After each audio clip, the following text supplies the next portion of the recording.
నమస్కారం, నేను Neelima. Today's news headlines.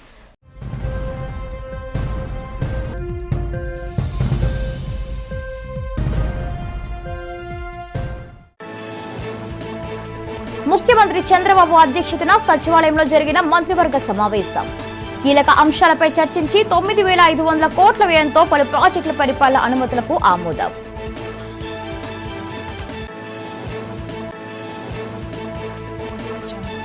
Tirumala Parakamani చోరీ ఘటనపై జగన్ స్పందన తప్పుపట్టిన డిప్యూటీ సీఎం పవన్ కళ్యాణ్. చోరీ కేసు చాలా చిన్నదని, చిటిక వేసినంత తేలిగ్గా మాట్లాడడం సరికాదని హితవు.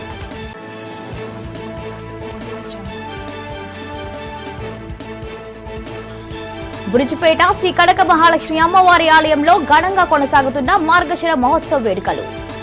3వ గురువారం భక్తులతో కిటకిటలాడిన అమ్మవారి ఆలయం.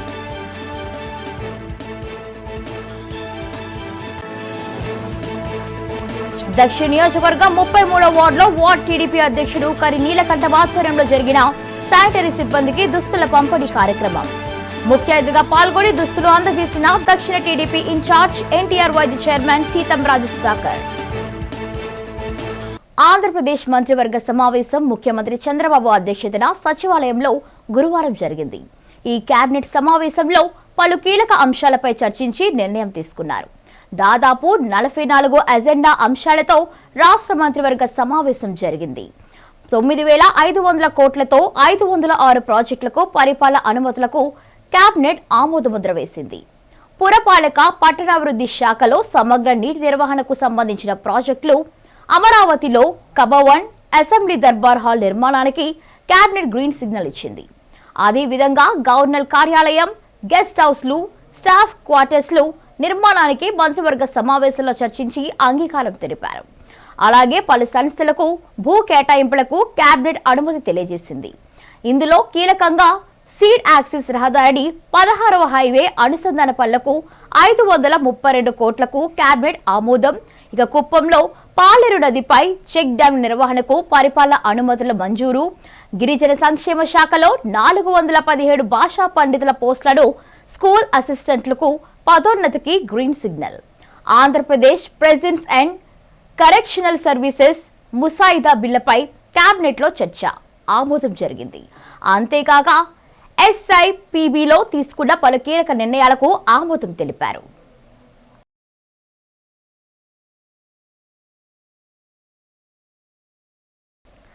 తిరుమల శ్రీవారి పరకామణి చోరీ కేసు చాలా చిన్నదంటూ చిటిక వేసినంత తేలిగ్గా వైసీపీ అధినేత జగన్ మాట్లాడడం సరికాదని డిప్యూటీ సీఎం పవన్ కళ్యాణ్ అన్నారు. ఇది ఆయన బాధ్యతా రహిత్యానికి నిదర్శనమని విమర్శించారు. ఇలాంటి సంఘటనలు ఇస్లాంలో గాని, జగన్ ఆచరించే క్రిస్టియన్ మతంలో గాని జరిగితే ఇలా స్పందించేవారా అని ప్రశ్నించారు. మంగళగిరిలో జాతీయ మీడియాతో ఆయన మాట్లాడారు. 5 ఏళ్లు ముఖ్యమంత్రిగా పనిచేసిన జగన్ ఇలా మాట్లాడడం సబబు కాదని పవన్ అన్నారు. ఆచారాలు, సాంప్రదాయాలు కాపాడేలా చర్యలు తీసుకోవాలని సీఎం చంద్రబాబు టీటీడీని ఆదేశించారని తెలిపారు. కాగా దేశంలో హిందువుల ఐక్యత, మెజారిటీ అనే భావన మిథ్యేనని పవన్లో అన్నారు. ఇక మెజారిటీ పేరిట హిందువులు వివక్షను ఎదుర్కొంటున్నారన్నారు. దేశంలో ముస్లింలు, క్రైస్తవులకు వర్తించే నిబంధనలే హిందువులకు వర్తింపజేయాలని, లేదంటే ఘర్షణలకు అవకాశాలుంటాయని తెలిపారు. ప్రతి ఒక్కరూ హిందువులనే లక్ష్యంగా చేసుకుంటున్నారని వ్యాఖ్యానించారు. Same law can be applied if you give it for Muslim, Islamic, Muslim interest and Christian interest is one way. When it comes to Hindu, you can do any damn thing. That doesn't work that way. Whatever applies to any Hindu in this nation will ask only one thing. Whatever is being applied to Muslim scriptures or Christian scriptures, please apply the same rules to us. Just because by showing that there are majority, where is the majority of Hindus in this nation? They are divided by caste, they are divided by in the name of linguistic, they are divided by in the name of region. So there is no such thing. There's a Hindu majority is a myth in this nation. If really Hindu majority is a myth in this nation, if it is a truth, such incidences, such occurrences will never happen. So I feel somewhere each and every Hindu, irrespective, no matter what happens, whether it happens in Tamil Nadu, whether it happens in Assam, whether it happens in West Bengal, I think Every Hindu who believes that this is your religion, that is the minimum responsibility. That's what I feel. And sometimes when I look at it, I'm not the only one who should talk about Sanatana Dharma. I said, anyone who goes to a temple, who prays to God with their folded hands, I think it is that every సిరులొలికించే Shri కనక మహాలక్ష్మి అమ్మవారి దర్శనానికి భక్తులు పెద్ద సంఖ్యలో తరలివస్తున్నారు. One టౌన్లోని బురుజుపేటలో వెలిసిన శ్రీ కనక మహాలక్ష్మి అమ్మవారి ఆలయ పరిసర ప్రాంతాలన్నీ భక్తులతో కిటకిటలాడుతున్నాయి. అమ్మవారికి అత్యంత ప్రీతి పాత్రమైన మార్గశిర మహోత్సవం సందర్భంగా ఆలయ అధికారులు భక్తులకు విస్తృతంగా ఏర్పాట్లు చేశారు. మార్గశిర మాసంలో అమ్మవారిని దర్శించుకుంటే అన్ని శుభాలే కలుగుతాయని భక్తుల ప్రగాఢ విశ్వాసం. దీంతో శ్రీ కనక మహాలక్ష్మి అమ్మవారిని దర్శించుకునేందుకు అనేక ప్రాంతాల నుండి సామాన్య భక్తులే కాకుండా పలువురు ప్రముఖులు తరలివస్తున్నారు. అమ్మవారిని దర్శించుకొని పూజలు గావించి తమ మొక్కులను చెల్లించుకుంటున్నారు.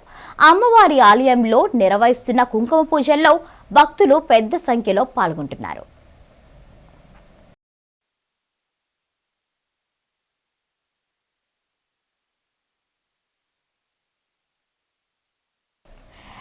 ఎన్టీఆర్ విద్యోన్నతి పథకం కింద బీసీ స్టడీ సర్కిల్ ద్వారా ఉచిత సివిల్స్ కోచింగ్ కు 100 మంది అభ్యర్థులు ఎంపికైనట్లు రాష్ట్ర బీసీ సంక్షేమ శాఖ మంత్రి సవిత తెలిపారు. శిక్షణకు ఎంపికైన అభ్యర్థులు జాబితాను అమరావతి సచివాలయంలో మంత్రి విడుదల చేశారు. ఈ సందర్భంగా ఆమె మాట్లాడుతూ ఒక్కో అభ్యర్థికి కోచింగ్, భోజన, వసతి సదుపాయాలకు 85,000 వరకు వెచ్చించినట్లు తెలిపారు. ఎంపికైన వారి సర్టిఫికేట్లను ఈ నెల 12న విజయవాడ గొల్లపూడిలో బీసీ స్టడీ సర్కిల్లో పరిశీలిస్తామని 14 నుంచి తరగతులు ప్రారంభం కానున్నట్లు వెల్లడించారు. ఈ కార్యక్రమంలో బీసీ సంక్షేమ శాఖ కార్యదర్శి సత్యనారాయణ తదితరులు పాల్గొన్నారు. నమస్కారం. మరి కూటమి ప్రభుత్వం అధికారంలోకి రాగానే గతంలో ఏదైతే 14, 19లో కూడా బడుగు బడిగిన బిడ్డలు కూడా ఉన్నత చదువులు చదువుకోవాలి, మరి రాష్ట్రం విడిపోయి కొత్త రాష్ట్రం ఏర్పడినప్పుడు కూడా ఇబ్బందులు ఉన్నా కూడా మరి 14, 19లో బీసీ స్టడీ సర్కిల్స్ అన్నీ అమలుపరిచాం. చాలామంది విద్యార్థులకు కోచింగ్ ఇచ్చి వారి జీవితాల్లో వెలుగులు చూసామన్న విషయాన్ని కూడా మీకు తెలియజేస్తూ, మరి అదేవిధంగా మళ్ళీ అధికారం రాగానే మరి 24, 25లో కూడా మరి సివిల్ సర్వీస్ కోచింగ్ 100 మందికి ఇచ్చి 100 మంది మనం ఎలిజిబిలిటీతో విత్ ఆల్ అకామిడేషన్స్తో మనం ఇచ్చాం. 83 మందికి పూర్తి మరి కోచింగ్ కూడా ఇచ్చి వాళ్ళు కూడా వివిధ రంగాల్లో సుమారుగా అన్ని అంటే ఇప్పుడు జరిగిన కాంపిటేటివ్ ఎగ్జామ్స్లో కొంతమంది వివిధ శాఖల్లో కూడా వారు కూడా ఎలక్ట్ అయ్యారు. దానితో పాటు మరి మెగా డిఎస్సి 26 జిల్లాల్లోనూ మెగా డిఎస్సి కోచింగ్ సెంటర్స్ పెట్టి మరి అందులో కూడా 281 మంది మన బీసీ వెల్ఫేర్ ద్వారా తీసుకున్న కోచింగ్లో కూడా సెలెక్ట్ అయ్యారన్న విషయం కూడా మీకు అందరికీ తెలియజేస్తూ, మళ్ళీ మరి 25, 26 కూడా మరి రెండోసారి ఈ ప్రభుత్వం కూటమి ప్రభుత్వం అధికారంలోకి వచ్చాక రెండోసారి కూడా సెకండ్ బ్యాచ్ కూడా ఇప్పుడు 100 మందికి మరి కోచింగ్ ఇవ్వాలని నిర్ణయించుకున్నాం. అదేవిధంగా ఆల్ అకామిడేషన్స్తో ఇచ్చాం. సుమారుగా ఎంతమంది రాశారు? 864 మంది అభ్యర్థులు దరఖాస్తు చేసుకోగా 723 మంది హాజరయ్యారు. అందులో మరి సెలెక్ట్ అయిన వారు 100 మంది ఈరోజు రిజల్ట్స్ కూడా అనౌన్స్ చేసాం. మరి ఫస్ట్ ర్యాంక్ వచ్చి 94% శ్రీకాంత్. మహిళల సమయం సాధికారత దోహదపడేలా సరస్ ఎగ్జిబిషన్ ను నిర్వహిస్తున్నట్లు విశాఖ జిల్లా కలెక్టర్ ఎంఎన్ హరీందర్ ప్రసాద్ పేర్కొన్నారు. ఈ ప్రాంతీయ సరస్ ప్రదర్శన డిసెంబర్ 15 నుంచి 26వ తేదీ వరకు Andhra university engineering college ground లో జిల్లా గ్రామీణాభివృద్ధి సంస్థ అనగా డిఆర్డీఏ ఆధ్వర్యంలో జరుగుతుందని, ఈ మేరకు పటిష్ట ఏర్పాట్లు చేస్తున్నామని తెలిపారు. ఈ సందర్భంగా బుధవారం సాయంత్రం కలెక్టరేట్ వీసీ హాల్లో నిర్వహించిన మీడియా సమావేశంలో కార్యక్రమ నిర్వహణ, ఇతర అంశాల గురించి వివరించారు. పండుగల సమయం ప్రజల రాకపోకలు అధికంగా ఉండడం, మెరుగైన రవాణా సదుపాయాలు, మార్కెటింగ్ అవకాశాలు విస్తృతంగా ఉండడం వంటి అంశాలను దృష్టిలో ఉంచుకొని విశాఖపట్నాన్ని వేదికగా ఎంపిక చేసినట్లు వెల్లడించారు. స్వయం సహాయక సంఘాల మహిళలు తయారు చేసే ఉత్పత్తులకు మెరుగైన మార్కెట్ అవకాశాలు కల్పించడం, వారి ఆదాయ వనరులను పెంపొందించడం, గ్రామీణ మహిళల జీవనోపాధిని బలోపేతం చేయడం ఈ ప్రదర్శన యొక్క ప్రధాన ఉద్దేశమని పేర్కొన్నారు. విశాఖపట్నం నగరంలో రాబోయే డిసెంబర్ 15 నుంచి డిసెంబర్ 26 దాకా నిర్వహించబోతున్నాము. సో 12 రోజుల పాటు డిసెంబర్ 15 నుంచి డిసెంబర్ 26 దాకా 12 రోజుల పాటు ఈ ఎగ్జిబిషన్ అనేది మన ఆంధ్ర యూనివర్సిటీ ఇంజనీరింగ్ కాలేజ్ గ్రౌండ్స్లో జరుగుతుంది. ఈ ఎగ్జిబిషన్ అనేది ఒక రీజనల్ ఎగ్జిబిషన్ కాబట్టి ఈ ఎగ్జిబిషన్లో రాష్ట్ర వ్యాప్తంగా మాత్రమే కాకుండా దేశవ్యాప్తంగా ఎస్హెచ్జి సభ్యులు వారొక ఆర్టికల్స్ అంటే వారు తయారు చేసిన ఆర్టికల్స్ అన్నీ కూడా సేల్ చేయడానికి ఒక అవకాశం కల్పిస్తున్నాము. ఎందుకు విశాఖపట్నం నగరంలో ఇది నిర్వహిస్తున్నామంటే ఈ పండగ సమయంలో ఎక్కువ మంది ప్రజలు ఇక్కడ రావడం, అంతేకాకుండా టూరిస్ట్ సీజన్ కాబట్టి ఎకనామికలీ ఈ గ్రూప్స్ అందరికి కూడా అనుకూలంగా ఉంటుంది కాబట్టి ఈ ఎగ్జిబిషన్ అనేది మన విశాఖపట్నం నగరంలో నిర్వహిస్తున్నాము. ఈ ఎగ్జిబిషన్ చూస్తే దాదాపు 250 స్టాల్స్ మనం ఏర్పాటు చేస్తున్నాము. ఈ 250 స్టాల్స్ కూడా ఉచితంగా ఈ ఎస్హెచ్జి మహిళలకి మనము కేటాయించడం జరుగుతుంది. రెగ్యులర్ ఆర్ట్స్ క్రాఫ్ట్స్ స్టాల్స్ మాత్రమే కాకుండా మనము కొన్ని ఫుడ్ స్టాల్స్ కూడా ఏర్పాటు చేయడం జరుగుతుంది. అదేవిధంగా చిన్నపిల్లలు ఆడుకోవడానికి ప్లే ఏరియా కూడా మనము ఈ ఎగ్జిబిషన్లో భాగంగా మనం ఏర్పాటు చేయడం జరుగుతుంది. ఇక్కడ చూస్తే దాదాపు 600 మంది మహిళలు 250 స్టాల్స్లో వాళ్ళు వివిధ ఆర్టికల్స్ వాళ్ళు ఎగ్జిబిషన్ సేల్ చేయడానికి అవకాశం కల్పిస్తున్నాము. దీని ద్వారా హ్యాండ్లూమ్స్ అండ్ హ్యాండీక్రాఫ్ట్స్ ఐటమ్స్, అదేవిధంగా చీరలు, కార్పెట్లు, బెడ్షీట్స్ ఇలాంటి items, bamboo, metal, glass products లాంటి ఐటమ్స్, అదేవిధంగా జ్యువెలరీ అండ్ హోమ్ డెకార్స్, ఇవి స్పైసెస్ మరియు ప్రాంతీయ ఇన్నోవేషన్స్ వాళ్ళు తయారు చేసిన ప్రోడక్ట్స్ అన్నీ కూడా ఈ ఎగ్జిబిషన్లో మనం షోకేస్ చేయడం జరుగుతుంది. ఈ ప్రోడక్ట్స్ అన్నీ కూడా దేశవ్యాప్తంగా నుంచి వివిధ గ్రూప్స్ సంబంధించిన మహిళలు వాళ్ళు విక్రయం చేయడం జరుగుతుంది. ఒక పారిశుద్ధ్య కార్మికులు ప్రజలకు అందిస్తున్న సేవలను విశాఖ దక్షిణ నియోజకవర్గం టీడీపీ ఇన్ఛార్జ్ ఎన్టీఆర్ వైద్య సేవ ట్రస్ట్ చైర్పర్సన్ సీతంరాజ్ సుధాకర్ కొనియాడారు. 33వ వార్డ్ టీడీపీ అధ్యక్షుడు కరి నీలకంఠం ఆధ్వర్యంలో జరిగిన కార్యక్రమంలో శానిటరీ సిబ్బంది టీ-షర్ట్స్, చీరలు పంపిణీ చేశారు. అనంతరం వారికి మధ్యాహ్నం భోజనం ఏర్పాటు చేశారు. 33వ వార్డులో జరిగిన ఈ కార్యక్రమంలో పాల్గొన్న సీతంరాజు సుధాకర్, కరి నీలకంఠం మాట్లాడారు. ప్రభుత్వ ఉద్యోగుల సంక్షేమానికి రాష్ట్ర ప్రభుత్వం అధిక ప్రాధాన్యత ఇస్తుందని చెప్పారు. పారిశుద్ధ్య కార్మికులు నిత్యం ప్రజలకు సేవలు అందిస్తూ ఉంటారని తెలిపారు. వారి అందిస్తున్న సేవల ఫలితంగా ప్రజలు ఆరోగ్యంగా ఉండడమే కాకుండా నగరం పరిశుభ్రంగా ఉంటుందని అన్నారు. పారిశుద్ధ్య కార్మికులకు తమ సహాయ సహకారాలు అన్ని వేళలా ఉంటాయని సీతంరాజు సుధాకర్, కరి నీలకంఠం హామీ ఇచ్చారు. ఈ కార్యక్రమంలో corporator Villuri Bhaskar Rao, Urukoti Narayana, ward TDP కార్యదర్శి శరగడం భాస్కర్, శానిటరీ కార్మికులు, అధికారులు, బొడ్డు పోలరావు, కూటమి నాయకులు పాల్గొన్నారు.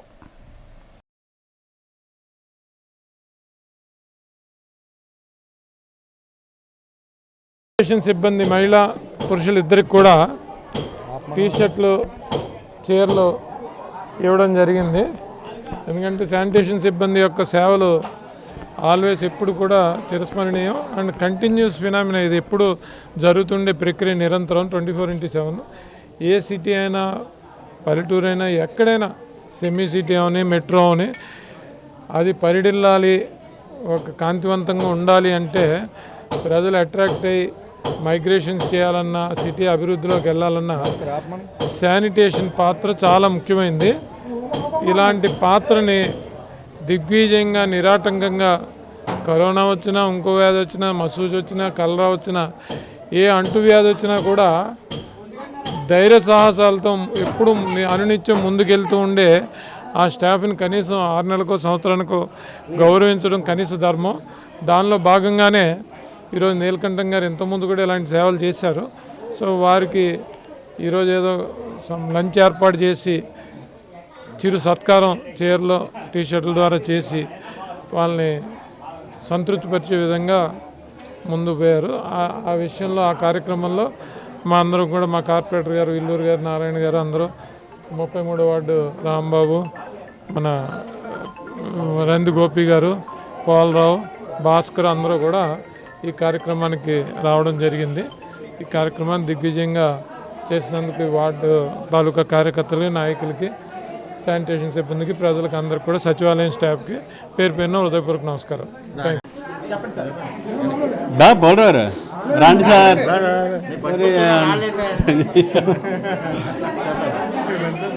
నా పేరు నీలకంఠం అండి, 33వ వార్డు టీడీపీ ప్రెసిడెంట్ని.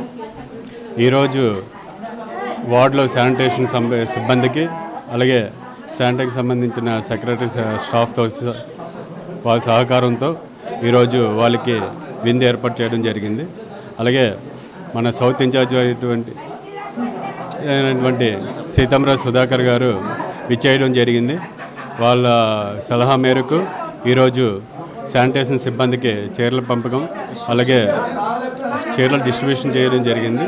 వాటితో పాటు ఫాలోడ్ బై లంచ్ కూడా ఏర్పాటు చేయడం జరిగింది. ఈరోజు సార్ చేత ఒక డిసేబుల్డ్ పర్సన్కి వీల్ చైర్ కూడా ఏర్పాటు చేయడం జరిగింది. అటల్ మోడీ సుపరిపాలన బస్ యాత్ర రాష్ట్ర వ్యాప్తంగా నిర్వహిస్తున్నట్లు బీజేపీ విశాఖ జిల్లా అధ్యక్షులు పరశురాం రాజు తెలిపారు. నగరంలో జరిగిన మీడియా సమావేశంలో ఆయన మాట్లాడారు. శుక్రవారం నుండి ఈ నెల 25 వరకు యాత్ర రాష్ట్రంలోని అన్ని జిల్లాల గుండా సాగుతుందని చెప్పారు. బీజేపీ రాష్ట్ర అధ్యక్షులు పివిఎన్ మాధవ్ ఆధ్వర్యంలో బస్ యాత్ర జరుగుతుందని పరశురాం రాజు తెలిపారు. మాజీ ప్రధాని, బీజేపీ వ్యవస్థాపక అధ్యక్షులు, భారతరత్న అటల్ బిహారీ వాజ్పేయి శత జయంతి సందర్భంగా సుపరిపాలన దినోత్సవం నిర్వహిస్తున్నట్టు చెప్పారు. వాజ్పేయి శత జయంతి సందర్భంగా ఈ బస్సు యాత్ర నిర్వహిస్తూ పలు ప్రాంతాల్లో ఆయన విగ్రహాలు ఏర్పాటు చేయనున్నట్లు తెలిపారు. బస్సు యాత్ర ఈ నెల 25న అమరావతికి చేరుకోవడంతో బస్సు యాత్ర ముగుస్తుందని పరశురామరాజు చెప్పారు.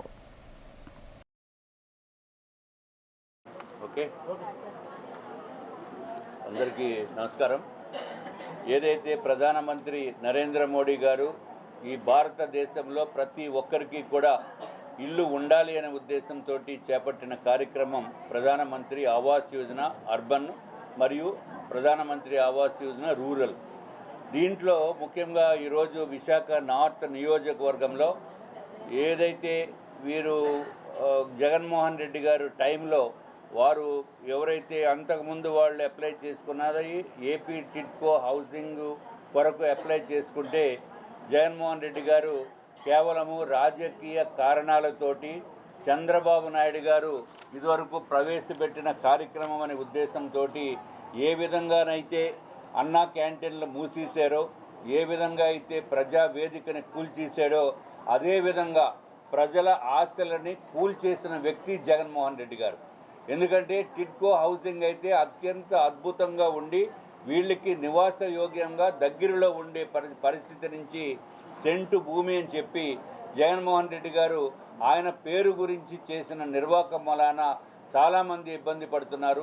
ఫర్ ఎగ్జాంపుల్ నార్త్ నియోజకవర్గంలో ఎవరైతే ఇళ్ళకి ఏపీ టిడ్కో ఇళ్ళకి పెట్టుకున్నారో చాలామందికి ఇల్లు రాలేదు. దానికి కారణం ఏంటంటే సుమారు రాష్ట్రంలో 2,50,000 ఇల్లుని ఆఫ్ చేసేసిన ఘనత కేవలము భారతదేశంలో జగన్మోహన్ రెడ్డి గారికి మాత్రమే వస్తుంది.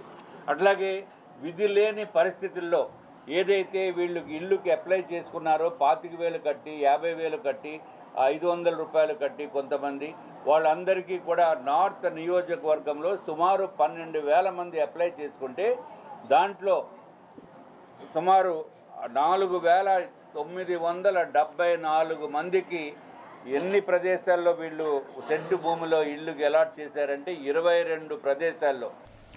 ఇక ప్రభుత్వ మెడికల్ కాలేజీల ప్రైవేటీకరణకు వ్యతిరేకంగా వైసీపీ నేత జగన్మోహన్ రెడ్డి పిలుపు మేరకు రాష్ట్ర వ్యాప్తంగా నిర్వహించిన కోటి సంతకాల కార్యక్రమం గాజువాక నియోజకవర్గం సమన్వయకర్త తిప్పల దేవరెడ్డి ఆధ్వర్యంలో జరిగింది. నియోజకవర్గ వ్యాప్తంగా సేకరించిన సుమారు 65,000 సంతకాల ప్రతులను బాక్సుల్లో పెట్టి పాత గాజువాక జంక్షన్ నుండి మద్దిలపాలెం జిల్లా పార్టీ కార్యాలయానికి ర్యాలీగా తీసుకుని వెళ్లారు. ర్యాలీని మాజీ ఎమ్మెల్యే తిప్పల నాగిరెడ్డి, నియోజకవర్గ పరిశీలకులు తైనాల విజయ్ కుమార్ జెండా ఊపి ప్రారంభించారు. ఈ సందర్భంగా వారు మాట్లాడుతూ కూటమి ప్రభుత్వం ఏర్పడిన అనతి కాలంలోనే ప్రజల నుంచి వ్యతిరేకతను చూశామన్నారు. ఇక ప్రభుత్వం ఆధీనంలో ఉండాల్సిన మెడికల్ కాలేజీలను ప్రైవేటీకరణ చేస్తే చూస్తూ ఊరుకోబోమని హెచ్చరించారు. ఈ కార్యక్రమంలో కార్పొరేటర్లు భూపతిరాజు, సుజాత, మహమ్మద్ ఇమ్రాన్, ఊరుకుటి చందు, గుడివాడ లతీష్, పల్లా చిన్నతల్లి, పరదేశి, ధర్మాల శ్రీనివాస్ తదితరులు పాల్గొన్నారు. ప్రభుత్వం జగన్మోహన్ రెడ్డి గారు నిర్మించినటువంటి ప్రభుత్వ మెడికల్ కాలేజీలను ప్రైవేట్ పరం చేస్తూ ఈ కూటమి ప్రభుత్వం జీవో నెంబర్ 519 విడుదల చేసింది గత సెప్టెంబర్ నెలలో. అది ప్రజా వ్యతిరేకం. ఎట్టి పరిస్థితుల్లో ఆ జీవోను రద్దు చేయాలని చెప్పి వైఎస్ఆర్ కాంగ్రెస్ పార్టీ కోటి సంతకాల ఉద్యమాన్ని చేపట్టింది. ఆ ఉద్యమంలో భాగంగా గత సుమారు 60 రోజులుగా ప్రజల్లోకి వెళ్ళి ప్రజల నుండి వాళ్ళ అభిప్రాయాన్ని తీసుకొని సంతకాల సేకరణ తీసుకోవడం జరిగింది. ప్రజలందరూ స్వచ్ఛందంగా పాల్గొని ఈ ప్రభుత్వ మెడికల్ కాలేజ్ ఎట్టి పరిస్థితుల్లో ప్రైవేట్ పరం అవడానికి వీల్లేదు, ఇప్పటికే ప్రైవేట్ హాస్పిటల్తో తట్టుకోలేని పరిస్థితి ఉంది ప్రజానీకం, దీన్ని ఎట్టి పరిస్థితి చేయడానికి వీల్లేదని చెప్పి అందరూ సంతకాలు చేయడం జరిగింది. ముఖ్యంగా గాజువాక నియోజకవర్గం నుంచి చూస్తే సుమారు 65,000 పైకు చిలుకు ఇవాళ సంతకాల సేకరణ జరిగింది. సింహాచలంలో శ్రీ వరాహలక్ష్మి నరసింహస్వామి వారి ఆలయంలో స్వామివారి 2వ విడత చందన దీక్ష వైభవంగా ప్రారంభమైంది. ఈ సందర్భంగా వందలాది మంది భక్తులకు చందన మాలాధారణ చేశారు. దీక్ష స్వాములకు చందన దీక్ష మాలలను దేవస్థానం ఈవో శ్రీమతి ఎన్ సుజాత ఆదేశాల మేరకు ఆలయ స్థానాచార్యులు పర్యవేక్షణలో ప్రధాన అర్చకులు శ్రీనివాసాచార్యులు, సీతారామాచార్యులు ఆధ్వర్యంలో పంచరాత్రగామస్త్రం విధానంలో విశ్వకేసి నారాధన మరియు పుణ్యవచానాలతో కార్యక్రమానికి శ్రీకారం చుట్టారు. అర్చక బృందం, వేద పండితులు, నాదస్వర బృందం, ఇతర సిబ్బందితో కలిసి స్వామివారి సన్నిధి నుండి మాడ వీధులలో ఊరేగింపుగా ప్రదక్షిణ నిర్వహించారు. ఈ కార్యక్రమంలో ఆలయ సిబ్బంది పాల్గొన్నారు. చందన మాలాధారణ అనంతరం స్వామివారికి విశేష పూజలు నిర్వహించారు.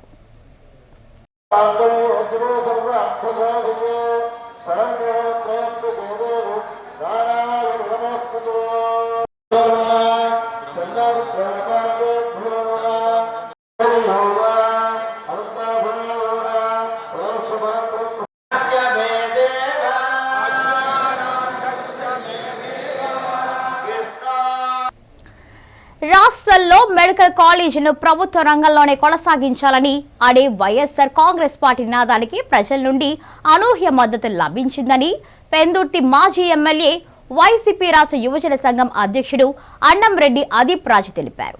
మెడికల్ కాలేజీల ప్రైవేటీకరణకు వ్యతిరేకంగా ప్రజల నుండి సేకరించిన కోటి సంతకాల ప్రతులను పెందుర్తి నుండి అనకాపల్లి జిల్లా పార్టీ కార్యాలయానికి తరలించారు.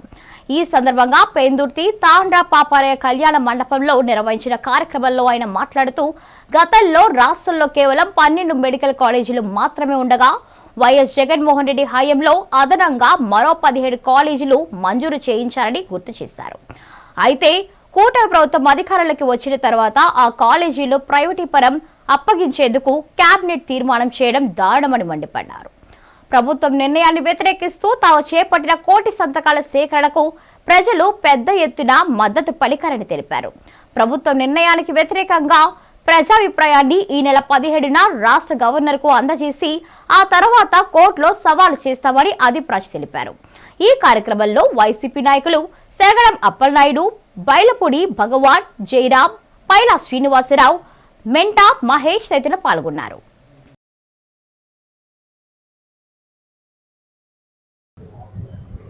1923 నుంచి సుమారుగా స్వాతంత్రం రాకముందు నుంచి కూడా 2019 జగన్మోహన్ రెడ్డి గారు ముఖ్యమంత్రి అయ్యే వరకు మన ఆంధ్ర రాష్ట్రంలో ఉన్నటువంటి ప్రభుత్వ మెడికల్ కాలేజీలు ఎన్ని అని చూసుకుంటే అవి కేవలం 12 మాత్రమే.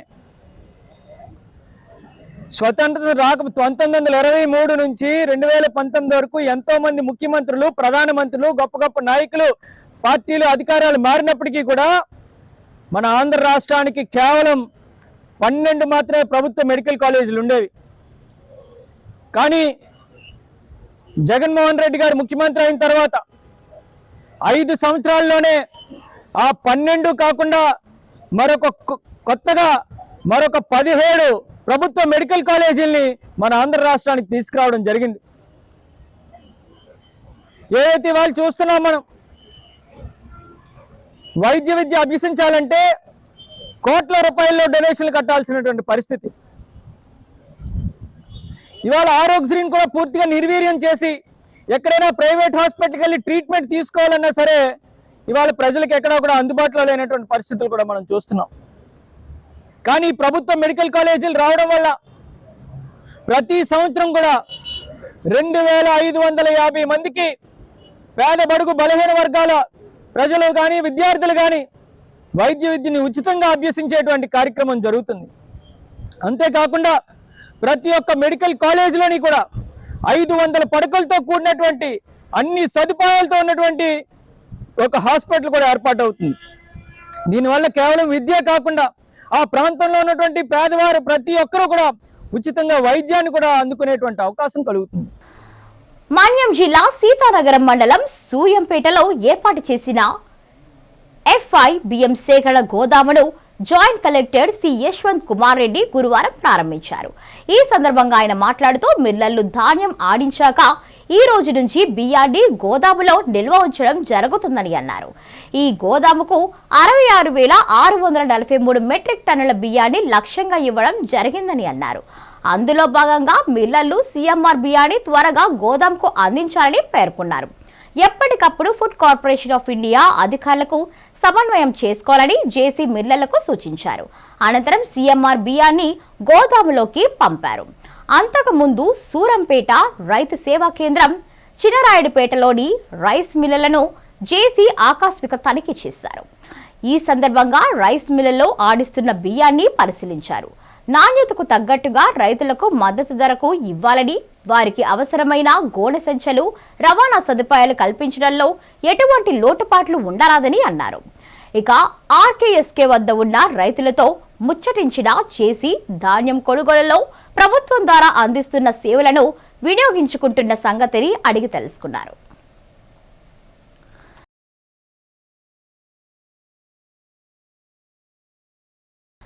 శుక్రవారం సీఎం చేతుల మీదుగా శంకుస్థాపన జరగనున్న కాపులుప్పాడ కాగ్నిజెంట్ శంకుస్థాపన ఏర్పాట్లను Bheemili MLA Ganta Srinivasarao, CM program coordinator Pendurthi Venkatesh పరిశీలించారు.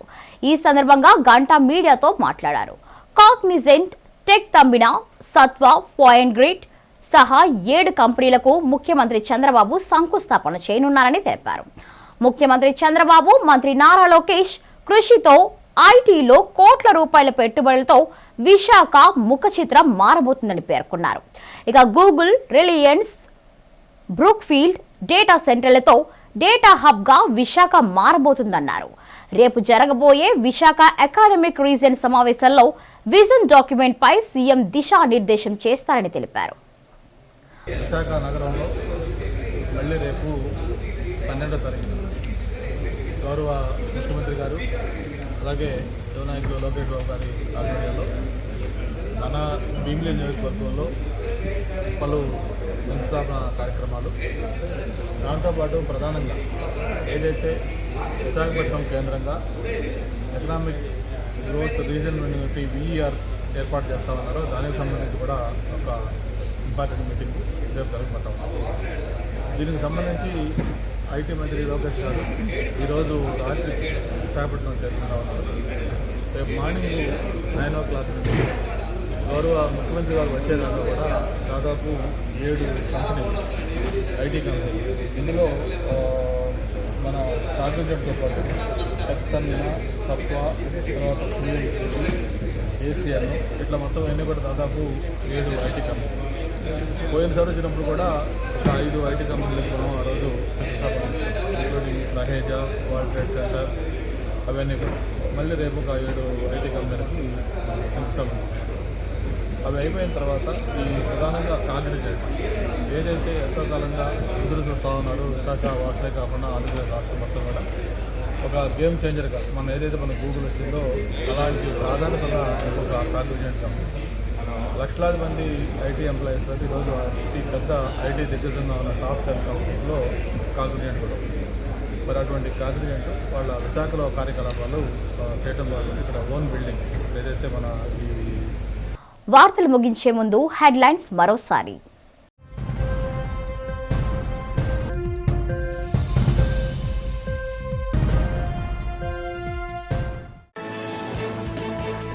ముఖ్యమంత్రి చంద్రబాబు అధ్యక్షతన సచివాలయంలో జరిగిన మంత్రివర్గ సమావేశం. కీలక అంశాలపై చర్చించి 9,500 కోట్ల వ్యయంతో పలు ప్రాజెక్టుల పరిపాలన అనుమతులకు ఆమోదం.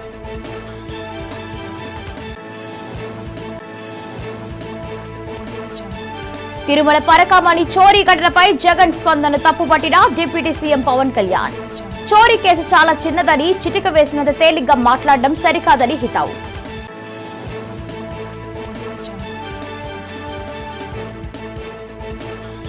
బురిజిపేట శ్రీ కనక మహాలక్ష్మి అమ్మవారి ఆలయంలో ఘనంగా కొనసాగుతున్న మార్గశిర మహోత్సవ వేడుకలు. 3వ గురువారం భక్తులతో కిటకిటలాడిన అమ్మవారి ఆలయం.